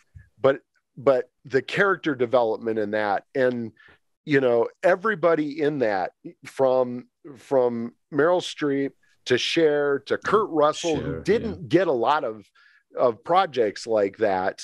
I mean, you gotta pat John Carpenter on the back for working him into Elvis, and then getting him, and then doing getting a studio to give a Disney actor an opportunity to play a bad guy is in Snake Plissken, so it was a good just bad guy.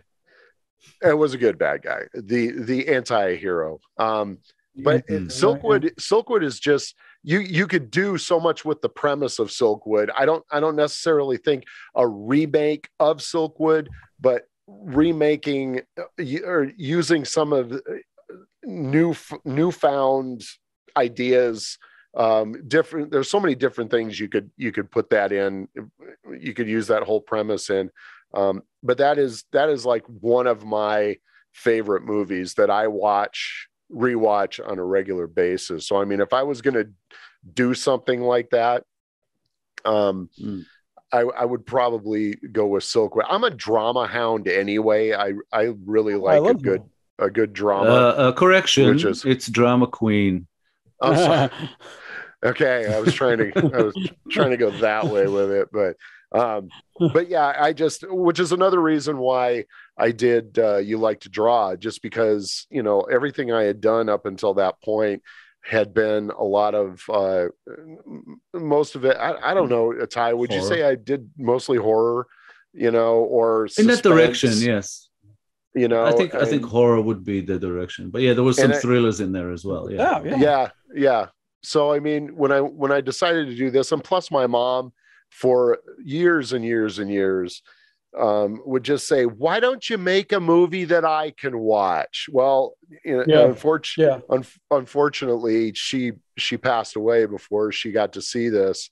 But when I made that movie, it was you know, I had that thought process, you know, in watching Silkwood, that there wasn't a lot of cuts. You know, it wasn't about the editing and the pacing or creating performances in the edit room.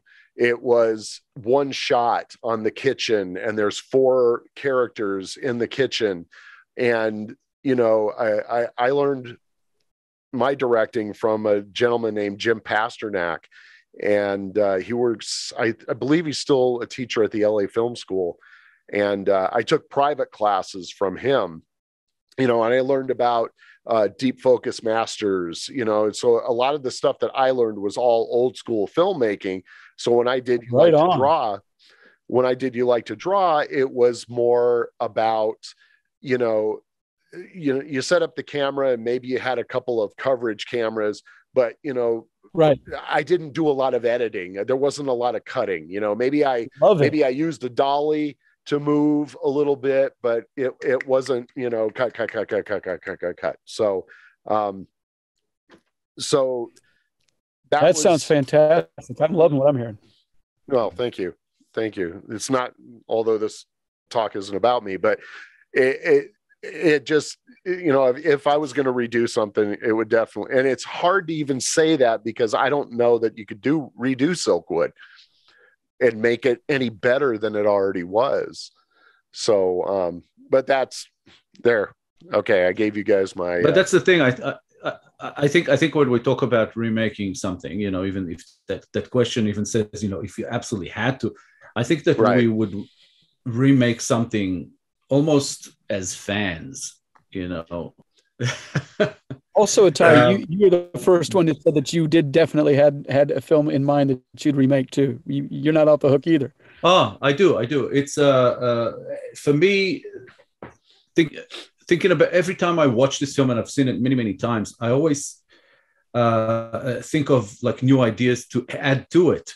And then I always think, oh, you know, if I had a chance to remake this film, I have an idea of how to make it completely different, but still in that same spirit. And that film is The Warriors. Oh yeah. Okay. Sure. Well, I would update the shit out of that and then introduce new elements. And I love that film. I don't know if I can make it better, because to me it's just so good. Every time I watch it, it's just like, oh. You know what? I need to go back and check that out from my filmmaking soul. Yeah.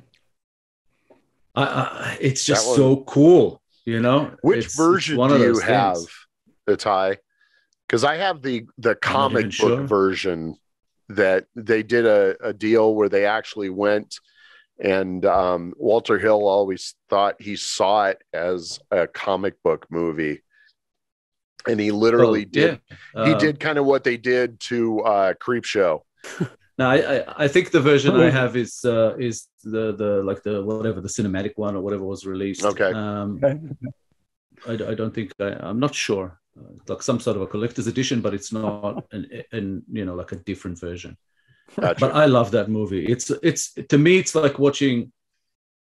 I don't know why exactly, but it felt like it had the spirit of like a Western, but it was in the city, and you know, and it was like such this futuristic gang film, but it's not that futuristic, you know what I mean? It's like you could see these gangs happening, you know, probably 70s, 80s New York, you know, and it's like, geez. and it was like, just too good. So yeah, that is always my answer That'd to be that one. And fun to see, man. Yeah, I always say to people, look, it's probably my top 5 all-time films. As far as favorites, not necessarily best films. I think best is a weird one. So I always say my favorites, you know. Right. Yeah, exactly. But easily that's my answer. But as it's getting late over there, and I can see you're tiring out on us, we have this new thing that we're adding to the guests series that we're doing, and so that's basically going to ask you. Jess. You're the guinea pig. Yeah, right, you're the guinea pig. Get ready. We're going to shoot some questions at you. It's sort of like an either or kind of questions, and just for a bit of fun for our viewers. Sure. I think in the future we might put a clock on those. You can make it interesting. You got it. Well, time. I'll be quick. But it's a race. It's a quick answer. Don't think about it too much. All right.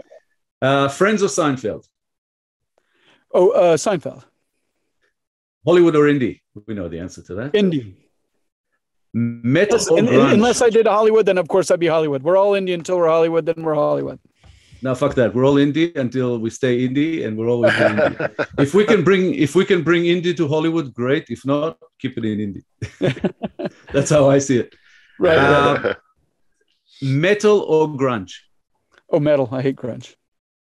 Ooh, I'm gonna fight you. I'll fight you on that. Okay, this one, franchise question: Halloween or Friday the 13th? Halloween. No. Friday the 13th. Friday the 13th. He's changing answers already. Yeah. I started thinking which is the better first movie, franchises, and it occurred to me you said franchises. Friday the 13th as a franchise. Yeah, I don't mind that correction actually, but yeah. Yeah. Romero or Carpenter? Oh, damn. Okay. Ouch. Jesus Christ. So this is terrible. Okay. I know. I'm going to have to say Romero because he did the Dead trilogy. I'm sorry. I'm with you. Carpenter had better films, more films that were better, but oh my goodness. That's and tough. Something that's it's a similar question, but a bit more updated for like recent filmmakers. Yeah. Robert Eggers or Ari Aster? Ari Aster. Cool. I think it's a very close one, but yeah. I like them both. I thought Eggers is rocks. I thought The Northman was good, but I haven't seen that yet. But yeah, Midsummer I think was a modern day masterpiece. I love the way they're taking horror. Definitely. Yeah, I do too. Yeah, very smart. Very very nice. Here's a great filmmaking one. Very very artistic. Will Smith or Chris Rock? Chris Rock. Will Smith or Jada Pinkett Smith? They're both. Well, you have a cuck, and I guess Jada. I guess Jada. I like Will Smith, controversial. But it's hard to respect him. Let's spin that. Johnny Depp or Amber Heard? Johnny Depp. All right, and this one's a three-way: Freddy, Jason, or Michael Myers. I've lived Johnny Depp's situation. Okay, wait. What is it now? Freddy, Jason, or Michael Myers? Jason. Oh, cool. All day, Jason. I have a bonus question just for you: writing or directing? Oh, directing. I love them both so much, but directing. Absolutely, I'm with you on that one. Is anybody else in every way? Well, I just want to ask this for the room here. How cool is it that we get to write something out that comes from up here and we put it in here and then we get people to go on camera and say the shit that we wrote. I don't know about you guys. It's a beautiful thing. Yeah, I don't know about you guys, but that's got to be one of the most satisfying things as a filmmaker to be able to do, and to have and to listen to it and not fill yourself up and go, oh, I wrote that or something like that, but you just sit there and look and go, okay, that worked. It worked. Absolutely. And that it wasn't. Jess, tell me how that works with you. I mean, it feels a little narcissistic, and maybe in a sense it is. I don't know. It has to be a little bit, I think. Well, a little bit. Yeah. I think it'd be dishonest to say it isn't. We get to play pretend. We get to make pretend. And when I was a kid, I grew up. I played Transformers, G.I. Joe. I had a friend in Florida. His name is Rodney, and we would literally we either did Dungeons and Dragons or we got our G.I. Joe armies, and we played in the same room, but we made movies, and we didn't play with each other. We played on separate beds, our G.I. Joe movies, and we watched each other's movies. Mm-hmm. And to do that, and to go through the brutal process, and see it come out, and see it done, and everyone suffering, everyone cold or working long hours or underpaid or whatnot, whatever you want to, and to see it come out is we're making pretend, we're making up stories and creating these things on a professional level, and there's nothing like it. We get to play and get paid, and no other. I can't think of anything else that is like it. It's a beautiful thing. Awesome. How about you? It's a bit of a funny one. Well, what you were saying before, about watching it and going, "Oh, that worked." I think I only do that part in the editing process, where I see that it's worked. But by the time the film is complete and it's on a screen, whatever kind of screen it's on, with other people watching it, by then I know it worked. Whether the audience responds to it correctly or not is a different story. I know it worked. But that part in the editing process is more like, whew, it worked, because I think we're sweating the whole way during pre-production, production, post-production, because we know what kind of a perfect storm we need in order for a film to work 80% of how we wanted it to be. So when I get asked that question, which is your favorite part of the process? And I say none of them. I like after the process. I like it when it's finished, when it's complete, and I can look at it and say, all of that bullshit, all of that hardship that we went to get here was worth it. Mm-hmm. I have never made a film where I thought it wasn't worth it. If I had a favorite part, it'd be working with the actors. Yeah, if I had a favorite part, it'd be working with the actors and seeing them in their own interpretations, and it just marry itself, and then we have what's on screen. I think that'd be my favorite part. I like that within the pre-production part and within the production part.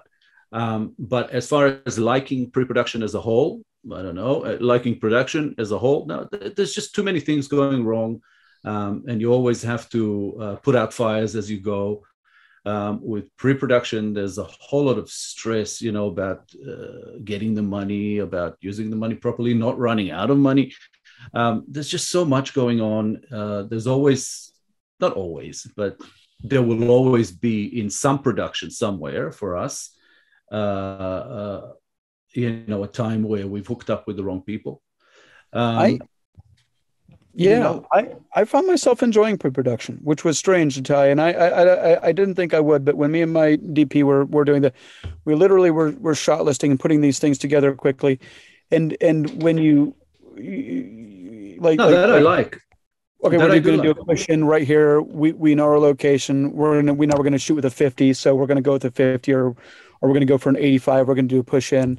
We're going to do a rack right here, and if this character comes on here, here's one, and we're going to end on two, and we got a dialogue cue, and we're going to rack focus on there.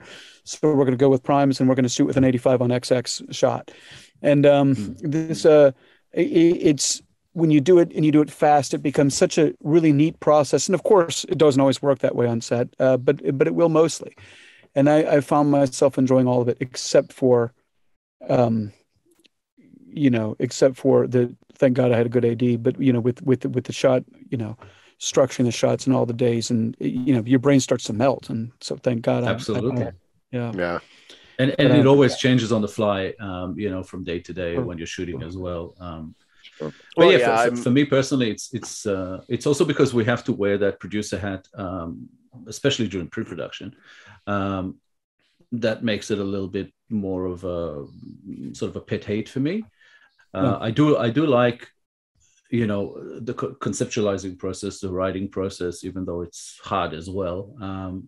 And then, planning usually with my DP, my cinematographer, we sit there and I make sure that they understand my vision and that they're going to shoot it to that vision, even though they get their input, which is always a plus for me, because I think that they get to alter my vision a little bit at that stage, which I actually like, because I want them to feel like it's their film as well. And if you restrict your DP at that stage, then they're just going to do a job for you, and they're not really going to be in. The heart's not going to be in it as much.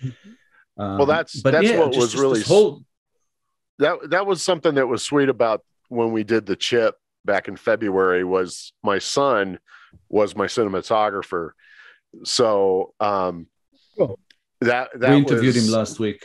Yeah, we interviewed him last week, and but that was something that was cool when we were developing it, and he's used to doing his own thing, and hadn't done a film yet, and so when I said, "Hey, look, I want this to look like some of the stuff that you have shot within your music video stuff." Not exactly like a music video, but it was cool planning those shots out, and then on the set, excuse me, just being able to go, hey, Dad, I got an idea, blah blah blah, and what if we do this, and what if we set over here, and blah, it's like, yeah, do it, let's do it, set it up, So right. Put your stamp on it, kind of thing. Yeah, exactly. So getting that planning process and then getting on set, it's always funny how much things change just in regards because of the amount of time you got. You go from thinking, I've got, we've got 12 hours, man, and then all of a sudden you're on hour 8. And let me see, I wanted to do 10 pages today, and we're on page 4. Right. You can't go and pick up. Right. Exactly. But that's part. I think that's like also a double-edged sword, because it's obviously stressful and bad, and it's like we're behind. But at the same time, when challenges and so-called problems, issues come up on set, having to come up with creative solutions is very satisfying. When you have an issue there that you think, people say, we can't do it. You go, I don't want to hear that. There's no, we can't. We just have to find a different way. Yeah, and then exactly. You work it out, and then you go, and then you, at some point, as half jokingly, as you say, we are slightly narcissistic, but you do say, God, I'm good. You know what I mean? It's like, I don't even know how I came up with that solution, but I did. No, but it's true. It's like, and when you watch when you do get to the end, and especially the first few times you watch your film, you have to have that feeling, of I made this. I mean, I didn't do it by myself, but this is what I had only in here, and now it's on there. We did. Yeah, that's why it's so something important to find a good crew and good actors and because it's such a collaborative process. You have to surround yourself with good components. Yep, absolutely. And to tell you the truth, so far in my career so far, a lot of people tell me, "Oh man, you're so good at casting," and I'm like, I don't know. I just feel like I've been so lucky with just such amazing actors who have 99% of the time given their all, to get the film completed and done right, and to the best possible way. So well, it's a testament to your working relationship with them as well. It's both of you. I think it's a symbiotic process between the director and the actors. Mm-hmm. That's one of the benefits, though, that we have as writer directors. I think that sometimes when I talk to my actors, I'm the writer. Other times I'm more the director, but when they ask me questions, especially, about the motivation of the character and why is this happening and why is that happening, where is this going and why is that so important, I feel it's the writer that answers those questions. You have the answers right there. You don't have to go to the writer and go, this one, what were we thinking there? No. I think if you're going to direct something someone else writes, you better know it. Top to bottom. But that's one thing I hope not to do, I think. I've done I have too many of my own ideas to direct other people's. I know. Somebody asked me the other day, it's like, well, how many, where do you guys come up with these ideas? I said, well, let me put it this way. I have enough ideas lined up that if I could get somebody to give me money for every one of these ideas, we'd be making movies until we drop over. It's just kind of one of those things that I don't know. I never run out of ideas. I came up with another one, that whole scary exorcist thing. My wife is every time I come up with a new idea, my wife is just like, here we go again. Okay. Yep. Exactly. But that's just, I directed one movie that somebody else wrote, and I'll never do it again. It was hell, because he thought he was such an amazing writer that you could not change what he wrote. I'm like, dude, you asked me to direct this. You handed me your script. It's mine now, and I get to do with it what I want. And he had a hard time. He had a hard time with that. And so, and it was the first script that he ever had somebody make a movie of. And he didn't understand that once he hands it to somebody else, it ain't his anymore. And so it was. Well, that's why if people ask me about that, as a writer, do you ask to be on set? I say never. I don't want to be on set.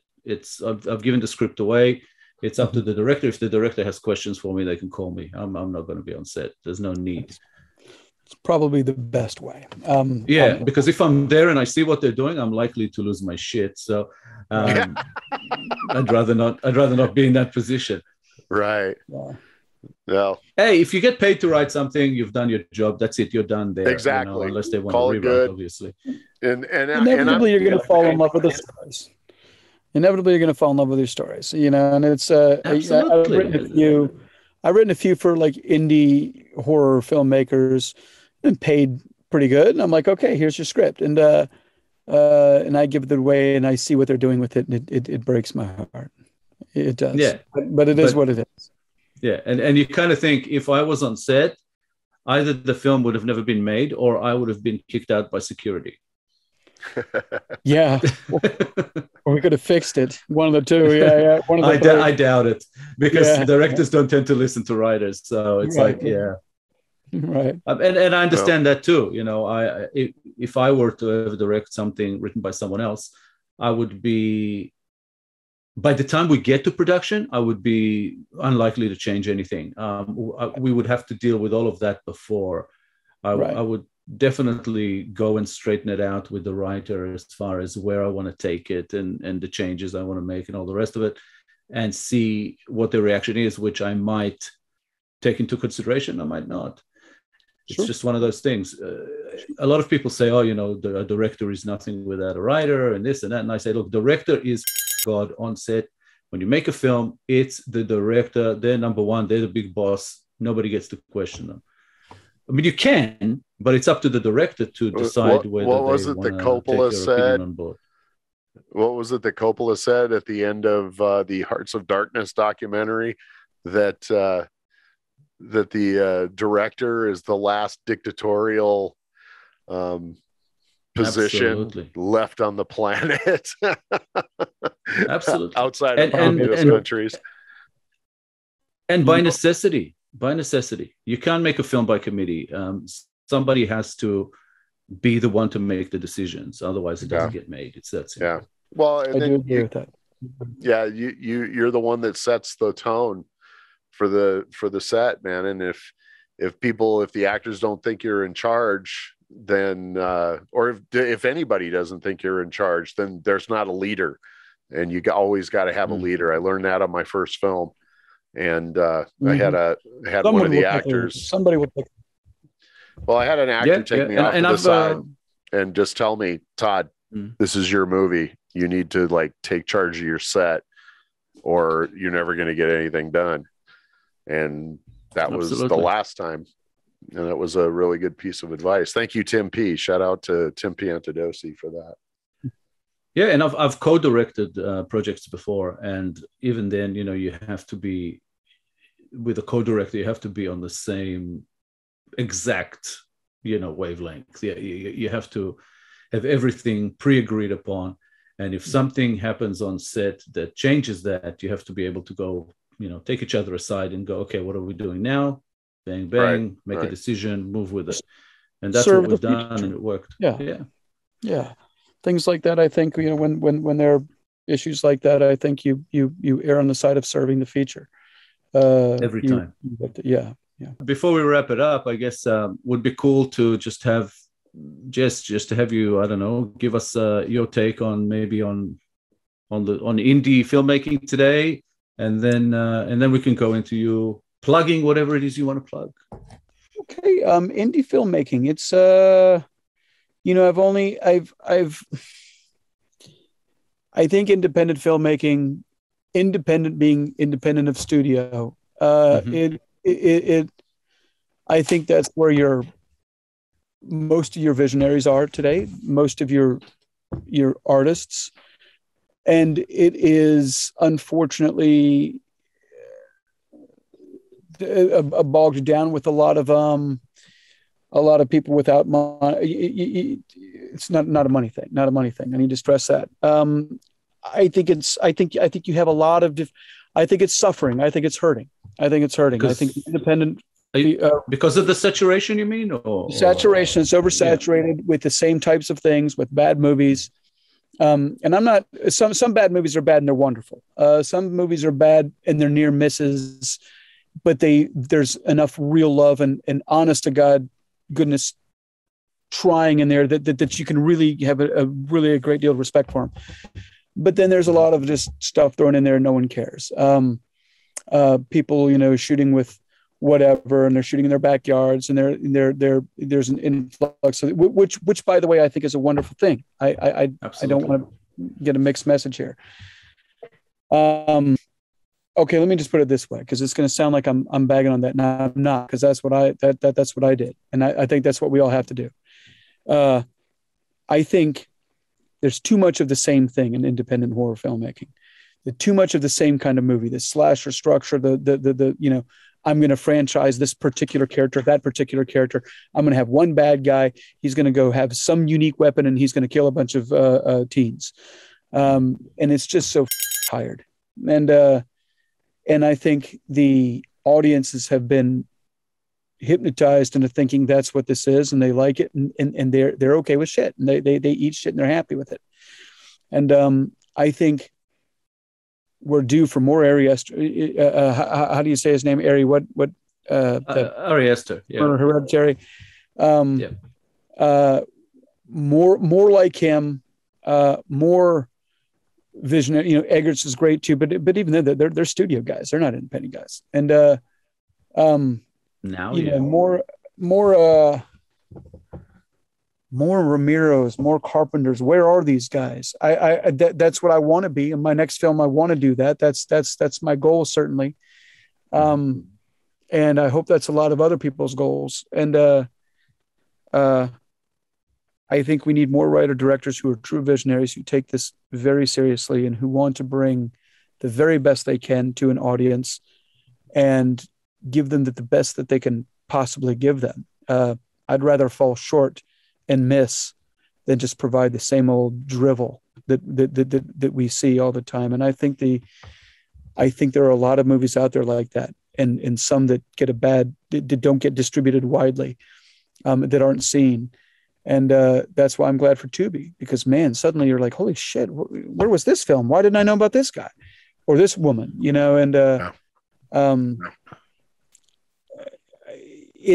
It's where I love indie and thank God for indie, but it's getting ransacked by the model, the low budget model. Let's just throw something down there, oversaturate, get it distributed. It's not that hard to get distributed anymore, which is pretty shameful. And let's just get them out there, and push them out and wait for the next one.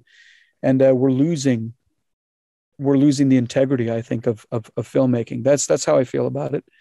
I haven't seen a lot good out there. And it's sad that when we were talking about all the great movies, we have to go back 10 to 15 years. And that's disturbing. Yeah. That's disturbing. Yeah. And as you're talking about it, I'm thinking it's true, because the real artists, the real sort of, great indie filmmakers, and I'm talking about sort of our side of indie, not your, Ari Aster's and whatever, even when they made their first films, are getting lost in the shuffle, because the distributors of today, they don't want the good indie filmmakers. Indie filmmakers have to find their own way. The distributors want the same shit that, some people who make film, as I say, not filmmakers, that's the stuff that they make. And they will find a way to get it to people, because in a lot of ways, it's the fault of those people who make film, and it's the fault of the distributors, but it's also the fault of the audience, for, like you say, eating shit and liking it and wanting more, which leaves originality where, And the unfortunate that is really my question, right? Yeah. And my friend Joe Castro touches up on this a little bit when he talks about distribution companies, and I don't want to get into all that right now, but he's got a beef with them, and he's got a great points on a lot of that. But the unfortunate part about with distribution companies too is they take so much product and they don't market them. They'll charge you for marketing them, but they'll take it. So you're like, oh, well, I got a feather in the cap. I've got Gravitas or Vertical or one of the higher echelon B grade distributors, and in some cases A grade. And it can be just as dangerous getting an A grade or a B grade as rolling the dice and having a distributor that may never pay you, that might not have the funds to pay you, but they'll market the shit out of you, and your movie will live and we'll get to see life. And or you can have a distributor who is good for their money. They'll pay you every damn time, and they're good for it, but they'll never market you, and you'll get lost in the shuffle. And they just take so many titles in, and whatever happens will happen, and your film will never see the light. And it's a tough thing, man. Yeah, but that's what filmmakers need to understand today. Getting a distributor does not mean getting marketing. It doesn't mean you have a distributor, what it used to mean. It doesn't. No. It means you get any weight that it used to have. Right. Well, it means that you get added to a list. That's what it means. Exactly. And once you're on that list, that is something that you can actually market. Because to a lot of audiences, if you say my film was picked up by Gravitas, that's something, and they would love seeing that, and they would go look for it wherever. So that's just one marketing tool, but it's not marketing. You need to market your own film. There's no way. No one's going to market it for you. No. It's something that I've been trying to do with my indie productions, with the, the artists community that I have on there, is to help market, to help promote indie filmmakers. But if even when I do it and they don't do it as well, the results are not as good. You have to market your own film. You have to do it yourself. That's just the reality. You do. Yeah. You do. And and with me, it was down between Gravitas and Cinedigm, and I had chosen Gravitas for various reasons. I wanted to go with Cinedigm initially, but I was worried that they were going to outsource and the piece of the pie was going to be diminished. But I have to give a shout out to a sales agency in Black Mandala. They've been terrific, because with where we've dealt with what we've dealt with. Michael Kreitzer? Absolutely. Michael, absolutely. And we've with all the bullshit we've dealt with domestically, and Gravitas is a good company, but we're too small for them to really market. He's been tremendous on the foreign side. And since he's picked it up, it's been really neat. And he gives a shit. He cares. And Black Mandala, anyone who's listening, any filmmakers who are listening, Black Mandalas, they're true. Yeah, I've had many talks with him. Yeah, he's a good guy. Yes, really is. Thanks for the name. For sure. Yeah, I stand by him, man. I stand by him. He's legit. Yeah. He goes after a certain quality of film. So it's definitely not, he doesn't take on any, any film that comes his way. He really looks for all sort of the angles as far as the marketing of it from his side, whether it fits the style and the production quality and all the rest of it. And he's done an amazing job, Itay, considering we've been heavily pirated. Generally, once you've been pirated, it's like that. It's like the bird that falls from the nest. No one will take you. You're pirated. What the do we need you for? And yet as pirated as Devils is, he's done terrific and still found territory after territory. All right, so here we are at the end, ladies and gentlemen. Jess, why don't you tell us some of the places that we can find you and find your films at? Find me at Facebook and Twitter. I think those are the only social medias I have. I have an IG, but I don't think I use it. And I know I don't use it. The film we're almost everywhere except for Netflix and Hulu. We're not on Redbox, Netflix, or Hulu. We're not there, but we're on Vudu, PlayStation, Xbox, Apple. I think it's Apple, Tubi. iTunes, Tubi, Amazon Prime. That you got to pay for us there. So by all means, go to Tubi and Vudu. They're free. And gosh. Well, just for our non-American audience, you can order us on Target. Go ahead. Yeah, for a non-American audience, it's not available everywhere, but just keep searching. It should be on like the Amazon, for rental or whatever. I'm pretty sure. And don't pirate it. I think it's yeah. Don't pirate it. Yeah, they gotta get that going. They gotta get that going. They keep telling us in Germany, Australia, UK, and things like that. We're getting on more platforms, but that's happening slowly. Yeah. The Tubi geo-blocking kind of sucks because it could definitely get a lot more views here, but here in Australia. Right. You're right. I'm sorry, Itay, because I'm speaking for the American audience. You're right. I apologize.